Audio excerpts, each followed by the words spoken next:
If the back wants to cut it back, just close that back door. Close the door. It's cold out here. It's snowing. Get that door closed. That's what he does. Watch the Cleveland Browns adjust to this exact same play, inside trap, from early in the first quarter to early in the second quarter. Sam Ilo right here, 73, is going to trap inside right here on Dalvin Tomlinson. And when he traps him, there's a little bit of a hole there. And the linebackers don't really step up. They catch blocks, and Jaylen Warren goes for 15 yards. Now, early in the second quarter, the Steelers ran the exact same play. All right, now watch Cleveland squeeze this right here. Watch Tomlin see it. He squeezes it. Watch Shelby Harris. He squeezes it. Now, look at the hole. The hole was negligible. Now, watch Delpit step up and clean it up. Step up and clean it up, or back up and give it up. Cleveland stepped up and cleaned it up. Delpit had a great game. Led the Browns in tackles. Like, that's what you do to stop that inside trap. Step up and clean it up. Take a look at 4 plays by Myles Garrett in the first half. On this 3rd and 3, Jaylen Warren's going to act like he's going to chip him, but he dips around him, and then he turns the corner, like that fine European sports car, and he gets to Russell Wilson. And on 3rd and 3, they lose 8 yards and get knocked out of field goal range. All right, now you get this right here. All right, now you get this situation on 4th and 2 with Justin Fields. Now he's going to go crash the party. Connor Hayward hits him. Justin Fields tries to cut up. Delpit and Myles Garrett and the whole gang is there to stop him. That's the takeaway. All right, now they get the ball back to the offense there. Now you get this situation. Like, you watch him right here. He's going to get chipped by Washington. But as he turns the corner right here, watch him take this hand right here, this left hand, and poke the ball right out of Russell Wilson's hand. So now he stopped the field goal attempt. He stopped him on 4th down. And now he gets the ball back to the offense. Not all sacks are the same. And then with 11 seconds to go in the first half, Myles Garrett comes off the edge right here. All right, Russell Wilson, he wants about 10 more yards to get in field goal range. Well, Myles Garrett had something to say about that as he comes on this twist stunt, and he beats both Salomalo right there in Frazier and takes down Russell Wilson and ends any hope of trying to get points before the first half.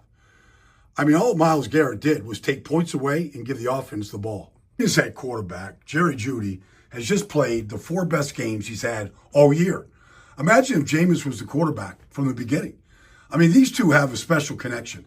And it didn't matter if it was in the snow, if it was in the calm weather to start the game. Like, this is a scramble drill right here. Jameis is flushed and being chased by Ogunjobi. Like, there's Jeudy right there. And he's going to find Jeudy and put it up and just give him a chance. And he comes up with it on 2nd and 11 for a 26-yard gain. All right, and when it got really, really sticky, like right here, like on this play on 4th and 3, they run a little stack route with him and Njoku. And he's going to use Njoku as just a little bit of a rub right there. And on 4th and 3, they hang on to the ball. And then when it's 3rd and 7, here he is. They're 4 strong. And there's Jeudy right there. He's going to run the over route against Joey Porter Jr. and the free safety. And he beats them both. And Jameis puts it right on him. Like, you watch this, Jameis isn't looking for anybody else. He's looking for Jeudy. Like, all of a sudden, Jerry Jeudy is a really good receiver with this quarterback. And oh, by the way, Cleveland has just beaten Baltimore and Pittsburgh within the last month. And Jeudy is playing the best month of football he's played all year in Cleveland. He looks special right now. Quarterback's helping him do that. Every big, important run by the Browns last night went right behind Joel Bitonio. No surprise. No surprise. He's just that dependable. Like, this is 4th and 1 right here. And he's going to take T.J. Watt right there and then pick off Landon Roberts, and Chubb runs right behind Bitonio. All right, it's 5 yards, first down. Get down the goal line. What are they going to run? Power O. Bitonio on the pull. Just going to clear it out. Just get out the snow plow and just clear out the driveway right here for Chubb to go in for his first of 2 rushing touchdowns. Bitonio, like, why wouldn't you? I mean, he's just so dependable. You watch this quarterback sneak right here. Where's James going? Right behind Bitonio. Still driving. You get this situation, another 4th and 1. Here we go. Like, he's just going to take Cam Hayward right there, and there goes Chubb. All right, Ifedi did a good job too. Good angle blocking. And then the game winner down here. The game winner. There he is. You look at this situation right here, and you go, here he goes. takes on Patrick Queen, closes them down, washes them up, and Chubb goes in for the game winner from 2 yards out. That was a hell of a day when you can depend on your all-pro left guard to come through like he did time and time again yesterday. It was Nick Herbig's birthday yesterday. It was also his third NFL start, and here he just reads his play perfectly, flattens to take down Nick Chubb for a 2-yard gain. Now watch what the birthday boy does here to Njoku. This is how you get rid of tight ends. Like they're just like a little pebble in your shoe. Just get rid of them. Bam, just throw them out of the way and take down Ford at the point of attack. And then if the back wants to cut it back, just close that back door. Close the damn door. It's cold out here. It's snowing. Get that door closed. That's what he does.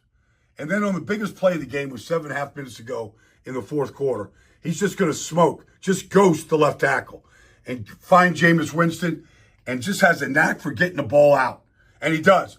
Forced fumble, and Deshaun Elliott recovers it. And with the Steelers down 18-13, they got the ball that they needed to go and take the lead. Nice job on Nick Herbig's birthday. So, when you look at the earlier clips in this video of the Browns defense last night, they did a really good job shutting down the Pittsburgh Steelers basically all game. It wasn't until later in the game where the Pittsburgh Steelers started getting things going, but then even then, after scoring on 2 possessions, they basically stalled out once again, and the Browns continued their success. This breakdown, when you look at it, it was done by Brian Baldwinger. Baldy NFL is his handle on X. Go ahead and give him a follow. He does a really good job breaking down NFL games and players, and he's a former NFL player. So follow him and make sure you subscribe to this channel and turn notifications for everything Pittsburgh Steelers. News, updates, highlights, analysis, reports, and more. Now, let's get right back into it. So, like I said, the Browns defense basically shut out the Pittsburgh Steelers all night.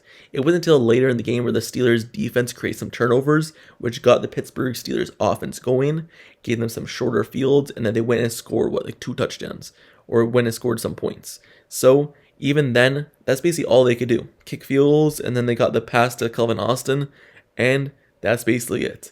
So the Pittsburgh Steelers offense really couldn't get anything going, and they haven't been getting anything going for the last couple of weeks, and you can see because it's all bland. That's why the Pittsburgh Steelers lost this game. Their offense has been bland. They've been running the exact same plays for weeks in a row now. They do the exact same play action roll-up pass to Darnell Washington 5 times a game, and it just seems like they do the exact same run plays, exact same throw plays, and there's no unique style in the Pittsburgh Steelers offense right now, and teams have finally figured it out. Like Brian Baldwinger said, they ran the exact same run play in the first half that worked, and then the second half that didn't work, and teams are starting to figure it out. So that's basically the perfect example of it working one week and then not working another week. And that's what's happening now. It worked in the first half and it didn't work in the second half because teams are starting to figure it out. And you look at great players like Myles Garrett, he's eventually going to find a way how to beat you if you're doing the same thing over and over. So if you're getting chipped over and over, he's going to find a way how to bounce off that chip and get to the quarterback. And that's what he did 3 times in the first half, creating a turnover on one of them and just sniffing out the run as well. So great defenses make great plays, and the Browns defense has been really the vocal point of their team all season. Their offense has been up and down, but usually their defense is what stakes around, which keeps them in games, and that's what happened in this game. They're able to shut out the Pittsburgh Steelers and not really allow too much, basically what the Ravens did last week to the Steelers, other than the Steelers won the game ultimately. So the Browns defense basically tore apart the Pittsburgh Steelers and played a big part in this game. But not even just their defense. If we're looking at before it started snowing, or even before the turnovers started happening, the Browns offense was doing a really good job in the Pittsburgh Steelers as well. Not in terms of scoring too many points, but it seems like people are always open. That's something the Pittsburgh Steelers had big trouble with in years past and earlier in the season. Just people being wide open. They kind of controlled that within the last few weeks, but people were open once again in this game. And it was attacking Joey Porter Jr. It was attacking Mink Fitzpatrick. Those 2 people were supposed to be the big part of your defense. One of the reasons why your defense is contained in terms of the defensive backs. But those people are the ones who are lining up these plays, especially early in the game to Jerry Jeudy, and then Njoku later in the game as well, and the tight ends. So is attacking the Pittsburgh Steelers defensive backs, and that's what the Cleveland Browns are doing. People were wide open, and the Cleveland offense, Jameis Winston was able to throw the ball and kind of pick apart the Steelers defense before it started snowing, in terms of making it harder to throw the ball, see people. So before that, the Steelers defense was having trouble. The Steelers offense was having trouble. It wasn't until later in the game where turnovers started happening because of the snow that the Steelers got back in the game. So the Steelers lost this game, and they really got picked apart by the Cleveland Browns and exposed. I know this is just one game, but if the Steelers want to get back to where they are headed in terms of a Super Bowl, then they need more uniqueness in both their offense and their defense. From their offense running different plays and not just the same play over and over week after week. And from their defense actually calling different plays in terms of having the cornerbacks play more press, having the cornerbacks play more up on the wide receivers so people aren't wide open in terms of easy 8-yard routes, and then you have to stop them on 2nd and 2, 3rd and 2.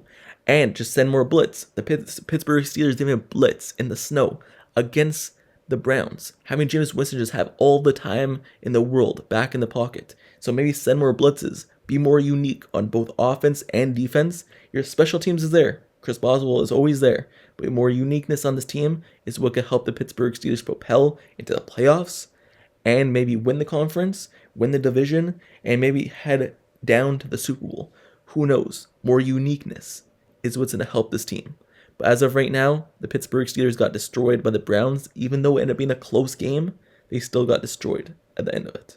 So the Pittsburgh Steelers lose this game, but the only bright spots, let's go over it really quickly. Nick Herbig continues to show out with Alex Highsmith injured, fumble, making tackles, making stops. He's a really great player, opposite of TJ Watts, and having him as a third outside linebacker edge rusher is a key for the Steelers team and really a bright spot on this team.